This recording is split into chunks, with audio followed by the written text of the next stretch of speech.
Mimi ni mshindi wa tuzo ya Dentist of the Year kwa mwaka 2024 wa tuzo za Tanzania Health Summit, na nilitambulika kwa kazi ambazo nazifanya kijamii, ambazo mojawapo ni kutoa elimu ya afya ya kinywa na meno kwa watoto, ambao kwa mwaka 2024 niliweza kutoa takriban kwa watoto 2000 katika jiji la Dar es Salaam. Kazi zangu nimekuwa nikizifanya katika mashule, katika kutoa elimu ya afya ya kinywa na meno, lakini pia hiyo ni kwa watoto. Kwa watu wazima nimekuwa nikifanya zaidi katika mitandao ya kijamii, hasa Instagram, ambako nilikuwa nikitoa elimu ya afya ya kinywa na meno kupitia post na kuwaelezea jinsi ambavyo wanaweza wakatunza afya zao za kinywa na meno, lakini nini wakifanye pale ambapo wanahitaji matibabu ya afya ya kinywa na meno.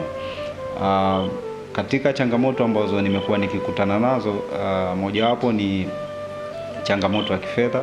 Imekuwa ni changamoto kubwa sana, kwa sababu imekuwa ikitufanya tushindwe kuwafikia watoto wengi ambao wanaishi mbali na sehemu za mjini, lakini pia changamoto ya mlolongo wa kupata ruhusa za kuwaona watoto hasa katika shule za kiserikali. Hii imekuwa ikipelekea kuchukua muda mrefu sana kukutana na watoto, lakini pia kufanya tusiwafikie watoto ambao wana uhitaji. Ukiangalia watoto ambao wanasoma katika shule za serikali na watoto ambao hawapati zaidi elimu ya afya ya kinywa na meno, na pia access yao kwa afya ya kinywa na meno ni ndogo sana. Kwa hiyo ni watoto ambao wanahitaji zaidi, lakini imekuwa ni changamoto sana kuwafikia.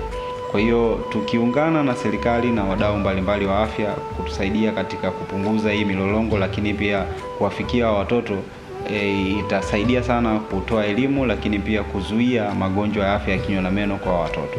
Kwani imekuwa ni tafiti ya siku nyingi ambayo inaonyesha kwamba ni rahisi kubadilisha tabia za watoto kuliko watu wazima. Kwa hiyo sisi kama taasisi tuligundua kwamba ni muhimu kuanza kubadilisha generation yetu kwa kutumia watoto. Tukiweza kuelimisha watoto, ni rahisi hao watoto kuelewa na kubadilisha tabia zao ambazo watakuwa nazo na kuwa na afya nzuri ya kinywa na meno. Watu wazima sio kwamba wanahitaji elimu, lakini pia wanakuwa tayari na matatizo. Kwa hiyo wao wanahitaji zaidi matibabu kuliko elimu ambayo hawa watoto wanahitaji ili kuweza kutunza afya zao za kinywa na meno katika maisha yao yote.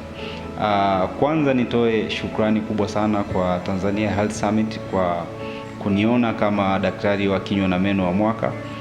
Hii imekuwa ni chachu kubwa sana kwangu kuendelea kufanya kile ambacho ninakifanya, lakini sio kwangu tu, imekuwa ni chachu kubwa kwa madaktari wengine wa kinywa na meno kuwafanya waendelee kufanya kile ambacho wanakifanya, kwa sababu imekuwa ni kwa miaka mingi sana sisi tunajiona kama ni watu ambao hatuonekani. Kwa mwaka jana nimeshiriki summit kwa siku zote 3. Kitu ambacho kilinisikitisha ni kwamba sikuweza kuona forum yote ambayo inahusu afya ya kinywa na meno. Basi rai yangu kubwa sana kwa Tanzania Health Summit ni kuendelea kuwa motivate hao madaktari wa kinywa na meno ili tuweze kushiriki kwa kiwango kikubwa, hasa katika mijadala ambayo inahusu afya ya kinywa na meno, kama vile ambavyo shirika la afya duniani linaposema hakuna afya bila afya ya kinywa na meno. Kwa pia sisi tunahitaji kuwa sehemu ya mijadala ambayo inahusu afya, hasa katika hii summit ambayo imetengenezwa na Tanzania Health Summit. Rai yangu nyingine kwa Wizara ya Afya ni kwamba iendelee kuweka nguvu kubwa katika kutoa elimu ya afya ya kinywa na meno, kwa sababu changamoto kubwa kwa Watanzania kutohudhuria katika kliniki za afya ya kinywa na meno ni kwa sababu hawana uelewa kuhusu afya ya kinywa na meno.